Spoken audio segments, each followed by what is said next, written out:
Hey guys, welcome back to 1776 or Bust. So no fancy tabletop. This is going to be just me and you talking about this gun right here.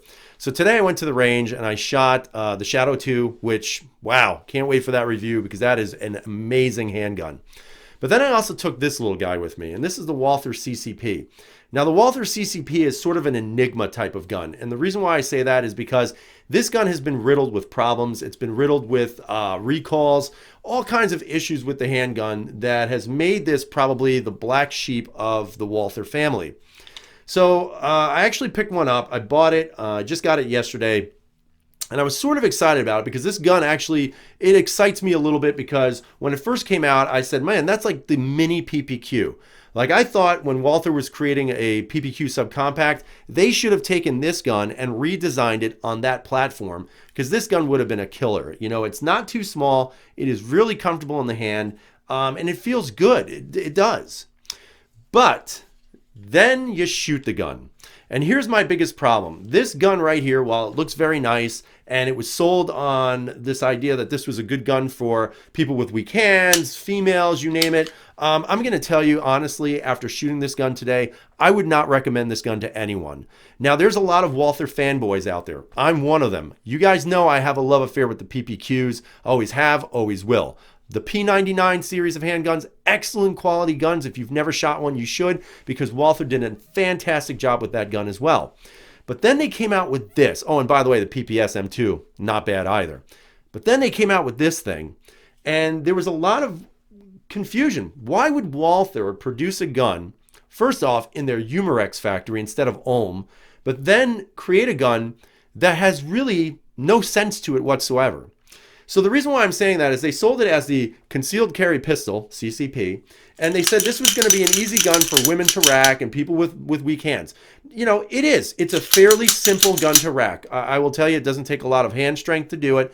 However, I have several other guns right now that also fall into that. I mean, if you've shot an M&P 2.0, if you shot the P10, you'd realize that those slides are not that bad to actuate, including the Walther PPS M2. It's not that hard to rack the slide on a Walther PPS. Now, when they sold it on that sounded like a good idea. I'm like, okay, not a problem. But then you get into the interior and you say it's got a gas blowback system, it's got a fixed barrel, and because of that, that's why it's so soft on the recoil with their soft recoil technology. Well, I'm going to tell you right now, that's not true. This gun actually had much more felt recoil in it than my Shield 2.0. And not only that, but the recoil in this gun feels extremely strange compared to any other gun I've ever felt. You know, normally with a recoil impulse, you're going to feel it kind of kick back in your hand a little bit, especially in the 9mm. Obviously, 45 is more of a driving back, and then the 40 is more of a bit of a snap. This gun felt more of like an explosion in your hand. What I mean by that is every time you pulled the trigger, it literally felt like there was combustion exploding inside the actual gun, which could be something about that gas blowback. Again, I'm not going to tell you I'm an engineer, and I'm not going to tell you I'm right. I'm just giving you firsthand experience of what I felt when I was shooting it. The second problem, this is a concealed carry pistol, so they put a little fancy safety on there. Who cares? It's not a big deal. You deactivate the safety, put it in your holster, you're good to go. But then you pull the trigger. Now, I've seen videos where people say, oh, the trigger gets better as you shoot it. I am still waiting to see that happen. This trigger is absolute garbage. First off, when you shoot the gun, the trigger keeps on rolling and rolling and rolling and rolling, and then it breaks. Now, that's when there's no round in the chamber. I'm going to tell you right now, when there is a round in the chamber, it doesn't feel any better. It actually feels worse because it is very difficult to figure out where that trigger breaks exactly. And it is a long double action only.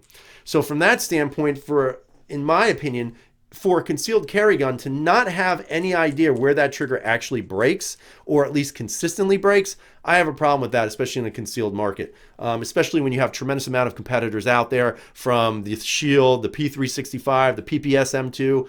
This gun to me makes no sense.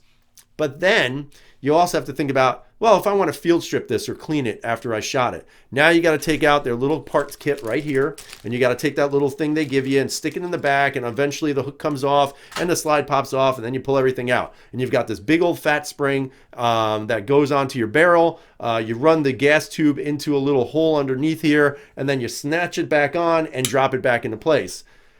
I mean, who wants to go through that? I don't. Now, the other issue I had was the sights. The sights on this gun that came with it are absolutely garbage. They're horrendous sights. You can't even see them. They were actually crooked when they came from the factory, which was really nice.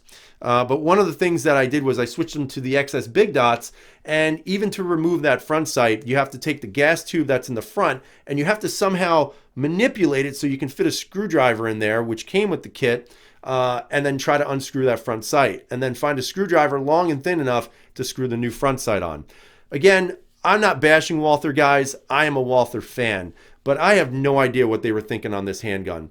Would I recommend this to anyone? No, I would not. If, as a matter of fact, if you're looking at this gun because the price points are low, remember I got this under 300 bucks, I would look elsewhere. I would find something else. Even if it's $100 more, you can pick up a shield. Right now, go on Gunbroker. You can find the PPS M2s. Even if it's not the limited edition model, you can find those for the 300s area. I think save your money, buy something a little bit more expensive that's going to give you better quality, because this gun I just got yesterday and I'm selling it today. So take it for what it's worth. I'd love to hear what you guys have to say. It's my perspective, and I can't speak for everyone. I know there's some people out there who've had good, experiences with this handgun. Me, I've shot a lot of different handguns. This by far is the worst that I've ever owned, and that's why it's going away. So I'd love to hear what you have to say. If you own a CCP, let me know what you think about it. Again, try to be civilized about it. I'm not bashing you as a human being. I'm just simply saying this gun for me is a piece of garbage. But I'd love to hear what you guys have to say anyway. So, hope you have a great day. Stay safe out there. And don't forget that CZ Shadow review is coming up. And it was a great shooting day for that. Absolutely. So I hope you guys have a great day. Stay safe. And as always, freedom is never free.